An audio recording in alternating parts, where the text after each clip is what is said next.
আসসালামু আলাইকুম। বিসমিল্লাহির রহমানির রহিম। আশা করছি আল্লাহ তাআলার অশেষ মেহেরবানিতে আপনারা ভালো আছেন। আজকে আমি দেখাবো কিভাবে আপনি অটোক্যাডের ডাইমেনশনের সেটআপ করবেন।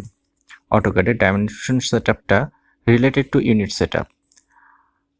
আমরা এর আগের একটি ভিডিওতে কিভাবে ইউনিট সেটআপ করতে হয় তা আমি দেখিয়েছি। সেই আঙ্গিকেই অটোক্যাডের ইউনিট সেটআপ করতে হবে। আপনারা যদি এর আগের ভিডিওটি দেখে না থাকেন তাহলে নিচের ডিসক্রিপশন বক্সে দেওয়া লিঙ্ক থেকে সেখান থেকে গিয়ে দেখে আসতে পারেন। ইউনিট সেটআপ করার জন্য আমরা আসলে লেন্থ টাইপের আর্কিটেকচারাল এবং প্রেসিশন রেখেছিলাম 1/16 ইঞ্চি। সেই আঙ্গিকেই আমরা আজকে ডাইমেনশন সেটআপ করব। এর আগে আমাকে ডাইমেনশন সেটআপের কিছু জিনিসপাতি দেখে নিতে হবে, আমরা তাও দেখব। আমি এর আগে ভিডিওতেই বলেছিলাম ইউনিট সেটআপের মাধ্যমে আপনি আসলে অটোক্যাডকে কোন ইউনিটে ইউনিট কমান্ড দিবেন তা সেট করবেন, এবং ডাইমেনশন সেটআপের মাধ্যমে আপনি অটোক্যাডকে কোন ইউনিটে আপনাকে আউটপুট দেখাবে তা আপনি ঠিক করবেন। ডাইমেনশন স্টাইল ম্যানেজার এর উইন্ডোটি আনতে আপনারা তিনটি ভাবে আনতে পারবেন অটোক্যাডে। প্রথমটি হলো অটোক্যাডের ডাইমেনশন স্টাইল সেট করার জন্য আপনাকে D+ এন্টার দিলে ডাইমেনশন স্টাইল ম্যানেজারের উইন্ডোটি আসবে। পরবর্তীটি হলো আপনার কমান্ড প্রম্পটে ডাইমেনশন স্টাইল বা ডিম স্টাইল DIMSTYLE লিখে এন্টার দিলেও ডাইমেনশন স্টাইল ম্যানেজারের উইন্ডোটি আসবে। এবং তৃতীয়টি হলো হোম ট্যাবে গিয়ে অ্যানোটেটে যাবেন, সেখান থেকে ডাইমেনশন স্টাইলে ক্লিক করলেও আপনি ডাইমেনশন স্টাইল ম্যানেজার এর উইন্ডোটি পাবেন। এছাড়াও যদি অন্য কোনোভাবে যদি আনা যায় তাহলে অবশ্যই কমেন্ট বক্সে শেয়ার করে আমাকে জানাতে ভুলবেন না কিন্তু। তাহলে প্রথমটি হচ্ছে আমরা ডি লিখব, লিখে এন্টার দিলে আমরা এন্টার দিব, দেন দেখুন ডাইমেনশন স্টাইল ম্যানেজার এসে গিয়েছে। আমি এটা কেটে দিলাম। দ্বিতীয়টি হচ্ছে ডিম স্টাইল DIMSTYLE লিখেও যদি আমি এন্টার দিই ডাইমেনশন স্টাইল ম্যানেজার উইন্ডোটি চলে এসেছে। তৃতীয়টি হলো আমরা আসলে হোম ট্যাবেই আছি এখানে। এরপর হোম ট্যাব থেকে আমি অ্যানোটেটে গেলাম, এখানকার যে ড্রপ ডাউন মেনুটা আছে এটাতে আমি ক্লিক করলাম। ক্লিক করলে দ্বিতীয় যে অপশনটি এটা হচ্ছে যে দেখুন দেখাচ্ছে ডাইমেনশন স্টাইল। এখানে ক্লিক করলেও ডাইমেনশন স্টাইল ম্যানেজার উইন্ডোটি আসলো। আপনারা আপনাদের সুবিধা মতো যে কোনো একটি কমান্ড ব্যবহার করতে পারেন। ডাইমেনশন স্টাইল এর হাতের বামে যে স্টাইল লিস্টটা দেখতে পাচ্ছেন এটা হলো আমাদের বিভিন্ন ধরনের ডাইমেনশন স্টাইলের লিস্ট। কাজের সুবিধার্থের জন্য আমরা বিভিন্ন রকম এবং বিভিন্নভাবে ড্রয়িংকে প্রেজেন্ট করার জন্য আমরা বিভিন্ন ধরনের স্টাইল ইউজ করে থাকি, যা এখানে আপনি লিস্ট আকারে দেখতে পারবেন। ডিফল্টে স্ট্যান্ডার্ড ডাইমেনশন স্টাইলই থেকে থাকে। এখানে আপনার হাতের ডান পাশে নিউ এ ক্লিক করে এই স্টাইলগুলোকে তৈরি করতে পারবেন। এক্সিস্টিং কোনো ডাইমেনশন স্টাইল যেটা স্টাইল লিস্টে আছে সেই স্টাইলকে মডিফাই করার জন্য মডিফাইতে ক্লিক করতে হবে। আমি আপনাকে দেখানোর জন্য আসলে স্ট্যান্ডার্ড ডাইমেনশন স্টাইলকেই মডিফাই করব। তৈরিকৃত ডাইমেনশন স্টাইলকে সেট কারেন্টে ক্লিক করার মাধ্যমে আপনি সেই ডাইমেনশন স্টাইলকে ইউজ করার জন্য ওকে করলেন। আপনি যে ডাইমেনশন স্টাইলকে সেট কারেন্ট করবেন সেই ডাইমেনশন স্টাইলই ড্র করার ক্ষেত্রে ইউজড হবে। স্ট্যান্ডার্ড ডাইমেনশন স্টাইলকে মডিফাই করার জন্য আমরা মডিফাইতে ক্লিক করলে এরকম একটি উইন্ডো আসবে। এখানে অনেকগুলো ট্যাব আছে। প্রথমে আমরা যে ট্যাবটা নিয়ে কাজ করব সেটা হলো প্রাইমারি ইউনিটস। এখানে প্রথমে আমরা যেটা দেখব সেটা হচ্ছে ইউনিট ফরম্যাট। আগেই বলেছিলাম আমাদের ইউনিট সেট আপ করার সময় আমরা ইউনিট ফরম্যাট রেখেছিলাম আর্কিটেকচারাল এবং প্রেসিশনকে রেখেছিলাম 1/16 ইঞ্চি। এখানে আমরা প্রেসিশনটা রাখবো, একটু চেঞ্জ করব, প্রেসিশনটা আমরা রাখবো 1/2 ইঞ্চি, তাহলে আমাদের 1/2 ইঞ্চির ফ্র্যাকশনটা দেখা যাবে। এরপরে আসছে ডেসিমাল সেপারেটর। ডেসিমাল সেপারেটরটা আসলে এখানে আমরা তখনই ইউজ করতে পারবো যখন এটা ডেসিমাল ইউনিট ফরম্যাটটা ডেসিমালে থাকবে। ডেসিমাল সেপারেটর ডেসিমাল ইউনিট এর ডেসিমাল সেপারেটর হচ্ছে একটি সিম্বল যেটা ব্যবহার করে আপনি ইন্টিজার এবং পূর্ণ সংখ্যার ফ্র্যাকশন বা ইন্টিজার বা পূর্ণ সংখ্যা এবং ফ্র্যাকশন বা ভগ্নাংশের পার্টটাকে আলাদা আলাদা করতে পারবেন। এটা এই সেম সিম্বলটাই আবার হাজারের ঘরকে আলাদা করার জন্য ব্যবহার করা হয়ে থাকে। তো কোনো এটা বিভিন্ন দেশে বিভিন্ন ধরনের ব্যবহার হয়ে থাকে। সিম্বলগুলো হচ্ছে কমা এবং ফুল স্টপ। তো কোনো দেশে ইন্টিজার বা পূর্ণসংখ্যা এবং ভগ্নাংশের পার্থক্যের জন্য কমা ইউজ করা হয়ে থাকে এবং হাজারের ক্ষেত্রে সেসব দেশে ফুল স্টপ ইউজ করা হয়ে থাকে। যেমন আমাদের দেশে এটার উল্টোটা ইউজ করা হয়। আমাদের দেশে ইন্টিজার এবং ফ্র্যাকশনকে আলাদা করার জন্য ফুল স্টপ ইউজ করা হয় এবং হাজারের ঘরকে আলাদা করার জন্য কমা ইউজ করা হয়। তো এটাই হলো ডেসিমাল সেপারেটর। এটা তখনই অ্যাক্টিভ হবে যখন আপনি ডেসিমাল ইউনিটে এটাকে রাখবেন। তো আমাদের যেহেতু আমরা আর্কিটেকচারাল ইউনিট কাজ করব, আমাদের আসলে ডেসিমাল সেপারেটরটা দরকার পড়বে না। এরপরে আসছে প্রেফিক্স। প্রেফিক্সের বাংলা হলো উপসর্গ বা উপপদ বা আগে ব্যবহৃত হয় বা পূর্বে ব্যবহৃত হয়। তা আপনারা যে ডাইমেনশনটা ইউজ করবেন সেই ডাইমেনশনটার আগে যদি আপনাদের কোনো ওয়ার্ড ইউজ করা লাগে, সেক্ষেত্রে আপনারা প্রিফিক্সে তা লিখে দিলে এটা ডাইমেনশনের আগে সেই ওয়ার্ডটা ইউজ হবে। এরপর আসছে সাফিক্স। সাফিক্সের বাংলা অর্থ হলো প্রত্যয় বা মূল শব্দের শেষে যুক্ত হয় ডাইমেনশনের শেষে। যেমন অনেক ক্ষেত্রে আমরা ডাইমেনশনের শেষে ইউনিটগুলোকে প্রকাশ করতে চাই। যেমন ডেসিমাল ইউনিটে যদি রাখি তাহলে সেক্ষেত্রে আমার মিলিমিটার বা ফিট এগুলোকে প্রকাশ করা লাগতে পারে। তো আমি সাফিক্সে যেটা লিখতে চাচ্ছি সেটা যদি আমি সাফিক্স এখানে লিখে দেই তাহলে আমার ওই ডাইমেনশনের সাথে সেই সাফিক্স আকারে বা ডাইমেনশনের পরে সেই ওয়ার্ডটা এখানে যা লিখবো তা শো করবে। এরপরে আসছে স্কেল ফ্যাক্টর। স্কেল ফ্যাক্টর হচ্ছে একটা ডাইমেনশন স্কেলে আছে, যে স্কেলে আছে সেটাকে আমি কত গুণ বেশি আকারে ডাইমেনশন শো করব সেটা করার জন্য, সেটা দেখানোর জন্য এই স্কেল ফ্যাক্টরটা ব্যবহার করা হয়ে থাকে। সাপোজ আপনি ডেসিমাল ইউনিটে একটা ড্রয়িং করলেন বা ইঞ্চি স্কেলে আপনি ড্রয়িং করলেন, আপনি সেটাকে এখন মিলিমিটারে নিতে চাচ্ছেন। সেখানে যদি আপনি 25.4 দিয়ে স্কেল ফ্যাক্টর করেন সেক্ষেত্রে আপনার ডাইমেনশনটা কিন্তু ইঞ্চি ফিটের ডাইমেনশনটাই কিন্তু আপনার মিলিমিটারে কনভার্ট হয়ে যাবে। এরপরেই আরেকটি গুরুত্বপূর্ণ ট্যাব হচ্ছে টেক্সট ট্যাব। এখানে টেক্সট স্টাইল থেকে ডাইমেনশনের টেক্সটের ফন্ট, কালার এবং টেক্সট হাইট সেট করা যাবে।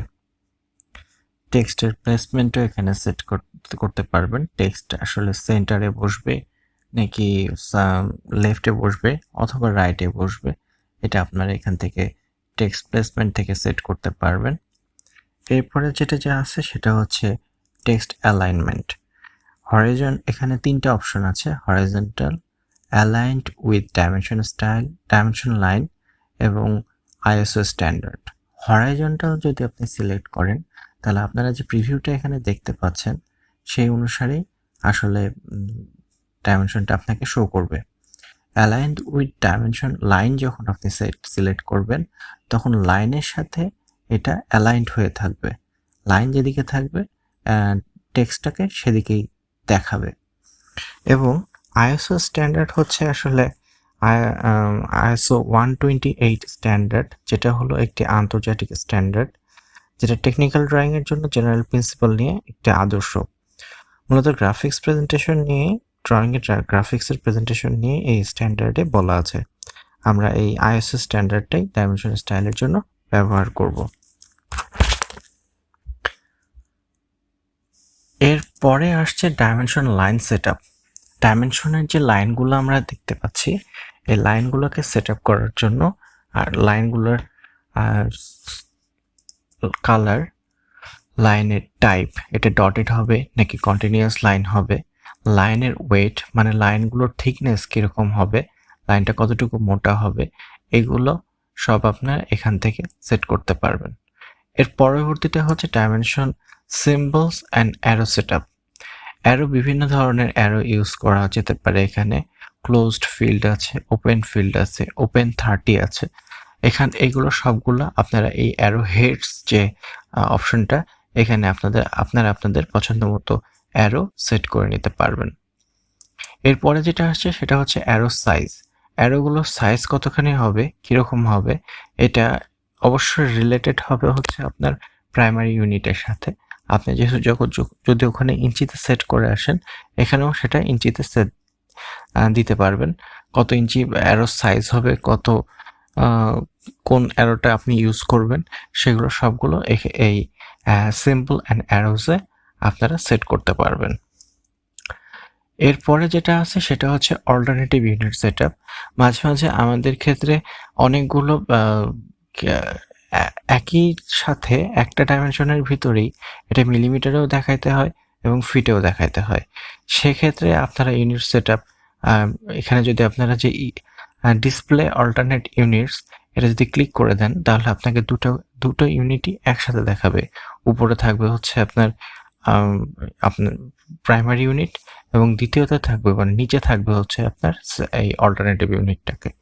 অনেক ক্ষেত্রে আমরা যদি একটা ড্রয়িংয়ে ফিট স্কেলে করে থাকি, ফিটে আমরা দেখাচ্ছি হচ্ছে প্রাইমারি ইউনিটটাকে, তাহলে এবং অল্টারনেট ইউনিটটাকে যদি আমরা মিলিমিটারে সেট করতে চাই, সেক্ষেত্রে আমরা যদি এইটাকে ওপেন করে দিই, তাহলে মিলিমিটারে এটা দেখাবে।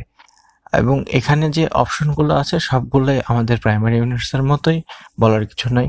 ইউনিট ফরম্যাট, প্রেসিশন এবং মাল্টিপ্লায়ার ফর অল্টারনেটিভ ইউনিটস। এখানে দেখেন যে scale factor multiplier for alternative units, এটা আসলে স্কেল ফ্যাক্টর হিসেবে কাজ করছে 25.4।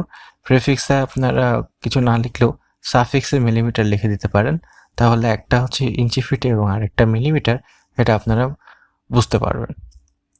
সো এইগুলো সব সেট আপ করে আপনারা ওকেতে ক্লিক করলেই আপনাদের ডাইমেনশন স্টাইলটা স্ট্যান্ডার্ড ফরম্যাটের যেটা আছে আর কি, সেটা সেই নামে সিলেক্ট হয়ে যাবে এবং সেটা আপনাদের স্ট্যান্ডার্ড ডাইমেনশন স্টাইলের স্ট্যান্ডার্ড আকারে দেখাবে আর কি। এতক্ষণ আমরা যা দেখলাম তা আমরা থিওরিটিক্যালি দেখেছি। তো আমরা আমাদের বোঝার সুবিধার্থের জন্য এখন জিনিসটাতে ক্যাডে দেখব। তো ক্যাডে দেখার জন্য প্রথমে আমি যে একটা নতুন ফাইল নিয়েছি, নতুন ফাইলে আপনাকে যেটা করতে হবে, প্রথমে ইউনিটটাকে সেট আপ করে নিতে হবে। এর পরবর্তীতে ডাইমেনশন স্টাইলটা সেট আপ করতে হবে। ফার্স্ট ইউনিট সেট আপ, দেন ডাইমেনশন স্টাইল সেট আপ। তো আমি প্রথম ইউনিট সেট আপটা এখানে করে আছে, আমি ডি লিখে ডাইমেনশন স্টাইল সেট আপ করার জন্য ডি লিখে এন্টার দিব। দেখেন এখানে চলে আসছে, ডি লেখার সাথে সাথেই ডিম স্টাইল এন্টার দিলাম। আমার এখানে যে ডাইমেনশন স্টাইল ম্যানেজারের উইন্ডোটা চলে আসছে। তো প্রথমে আমি যে কাজটা করব, মডিফাই ক্লিক করব। আমি যেহেতু স্ট্যান্ডার্ড ডাইমেনশন স্টাইলটাকেই ইউজ করব, মডিফাই করব, সেক্ষেত্রে আমি ডাইমেনশন স্টাইল স্ট্যান্ডার্ডটাকে সিলেক্ট করে মডিফাই ক্লিক করলাম। মডিফাই ক্লিক করার পরে ফার্স্টে আমার কাজ হচ্ছে প্রাইমারি ইউনিটসে আমি ইউনিট সেট আপের মতো করে আর্কিটেকচারাল সেট করব। ইউনিট ফরম্যাটটাকে আর্কিটেকচারাল দিলাম, প্রেসিশনটাকে 1/2 দিলাম এবং প্রেফিক্স সাফিক্স আমি কোনোটা এখানে ইউজ করব না। এর পরবর্তীতে আমার যে কাজটা হচ্ছে সেটা হচ্ছে যে ট্যাবে কাজ, সেটা হচ্ছে টেক্সটে যে আমি এখানে টেক্সট স্টাইলটাকে স্ট্যান্ডার্ডে রাখলাম, টেক্সটের কালারটাকে আমি গ্রিন করে দিলাম। এখানে দেখেন সবকিছু গ্রিন হয়ে গেছে, সব লেখাগুলো গ্রিন হয়ে গিয়েছে। টেক্সটের একটা হাইট দিলাম, সাপোজ আমি 5 ইঞ্চি হাইট দিচ্ছি। এরপরে টেক্সটের অ্যালাইনমেন্টটাকে আমি আইএসএস স্ট্যান্ডার্ডে ইউজ করছি। এর পরবর্তীতে আমি লাইনে যাওয়ার পরে কালারগুলো, যেহেতু আমি লেখাগুলোকে সবুজ দিয়েছি, আমি লাইনগুলোর কালারও গ্রিন করে দিচ্ছি। লাইন টাইপ বাই ব্লকই থাকবে, লাইন ওয়েটও বাই ব্লকে থাকবে। আমি এগুলোতে হাত দিচ্ছি না। এক্সটেনশন লাইন বলতে আসলে এই লাইনটাকে বোঝাচ্ছে। সো আমি এই লাইনগুলোকেও গ্রিন করে দিলাম। দেখেন সব গ্রিন হয়ে গিয়েছে। সো এখন এর পরে যেটা আছে সেটা হচ্ছে সিম্বলস অ্যান্ড অ্যারোস। এখানে আপনি অনেকগুলো ক্লিক করলে ফার্স্ট সিম্বল যেটা সেটা আসলে চেঞ্জ করতে পারবেন। এখানে অনেকগুলো ধরনের সিম্বল আছে, আপনার পছন্দ মতো আপনি ইউজ করতে পারেন। আমি আমার ম্যাক্সিমাম ড্রয়িং আসলে ওপেন 30 ইউজ করি। লিডারের ক্ষেত্রে আপনি এটা ওপেন 30-তে দিয়ে দিলেন। অ্যারোর সাইজটাকে যদি আপনি এখন বাড়িয়ে দেন, 5 ইঞ্চি করে দিচ্ছি আমি। 5 ইঞ্চি না, টেক্সট যেহেতু 5 ইঞ্চি, আমি এখানে 2 ইঞ্চি করে দিচ্ছি। 2 ইঞ্চি করে দিলাম। এখন দেখেন ইয়েগুলোকে দেখা যাচ্ছে, অ্যারোগুলোকে দেখা যাচ্ছে। আমি আরেকটু বড় করে দিই, 3 ইঞ্চি করে দিলাম। হ্যাঁ, অ্যারোগুলোকে দেখা যাচ্ছে। এর পরবর্তীতে আমার কাজের যে ট্যাবটাতে সেটা হচ্ছে অল্টারনেটিভ ইউনিটসে। আমি অল্টারনেটিভ ইউনিটসে ক্লিক করলাম। এখানে ডিসপ্লে অল্টারনেটিভ ইউনিটস যদি আমি দিয়ে দিই, তো প্রথমে আমার দেখা যাচ্ছে এখানে যে ডাইমেনশনগুলো আছে সেগুলো হিজিবিজি লাগছে। আমি এখানে বিলো প্রাইমারি ভ্যালু এখানে ক্লিক করলাম। যেহেতু আমার এটা ইঞ্চিতে আছে, প্রাইমারি ইউনিটটাকে ইঞ্চিতে আছে, আমি অল্টারনেটিভ ইউনিটটাকে সাপোজ মিলিমিটারে সেট করতে চাচ্ছি। সো এখানে আমার ইউনিট ফরম্যাটটাকে আমি ডেসিমালেই রাখলাম, প্রেসিশনটাকে 00ই রাখলাম। মাল্টিপল ফ্যাক্টরটা এখানে ওয়ান কাইন্ড অফ কাজ করতেছে, কিন্তু স্কেল ফ্যাক্টরের মতো প্রাইমারি ইউনিটসের। সো আমি এখানে 25.4, যেটা মানে আমার 1 ইঞ্চি সমান হচ্ছে 25.4 মিলিমিটার। সেজন্য আমার এখানে মাল্টিপ্লায়ার ফর অল্টারনেটিভ ইউনিটস হচ্ছে 25.4। তো আমি এগুলো সব সেট করে যদি ওকে করে দেই, তাহলে দেখেন আমার এখানে কিন্তু ডাইমেনশনগুলোকে শো করছে। তা আমি এখানে সেট কারেন্ট দিয়ে ক্লোজ করে দিলাম। ক্লোজ করে দেওয়ার পরে আমি এখানে একটা লাইন আঁকাচ্ছি। আমি এখানে লাইনটাকে অর্থন করে নিলাম। আমি এখানে লাইনটাকে 10 ফিটের একটা লাইন আঁকাচ্ছি। 10 ফিট। আচ্ছা, 10 ফিটের লাইন আঁকানো শেষ। এখন আমি যদি এটা ডাইমেনশন স্টাইলটাকে চেক করি, ডাইমেনশনটাকে চেক করি, দেখেন 10 ফিট এবং আমার ইউনিটটাকে দুই ইউনিটেই আসলে আমাকে দেখাচ্ছে 10 ফিট এবং 30.48 মিলিমিটার। আচ্ছা, আমি এখানে যদি মিলিমিটারটাকে অ্যাড করতে চাই, সেক্ষেত্রে আমি ডিএম স্টাইলে ডি থেকে আমি ডাইমেনশন ম্যানেজারে গেলাম, অল্টারনেটিভ ইউনিটসে এখানে সাফিক্সে যদি আমি মিলিমিটার লিখে দিই, ওকে করে সেট কারেন্ট দিয়ে বের হয়ে গেলাম। দেখেন এখানে কিন্তু আমাকে মিলিমিটার আকারেই দেখাচ্ছে। তো এই ছিল পুরোপুরি ডাইমেনশন সেটআপের সম্পূর্ণটা। যদি কোনো প্রশ্ন থেকে থাকে অবশ্যই কমেন্ট বক্সে জানাবেন। যদি আমার এই ভিডিওটা ভালো লাগে অবশ্যই লাইক দিবেন, আর আমার চ্যানেলের সবগুলো ভিডিওর আপডেট জানার জন্য সাবস্ক্রাইব করে রাখবেন। পাশে থাকা বেল আইকনটাকে অবশ্যই ক্লিক করে দেবেন। ধন্যবাদ, আপনারা সবাই ভালো থাকবেন। আল্লাহ হাফেজ।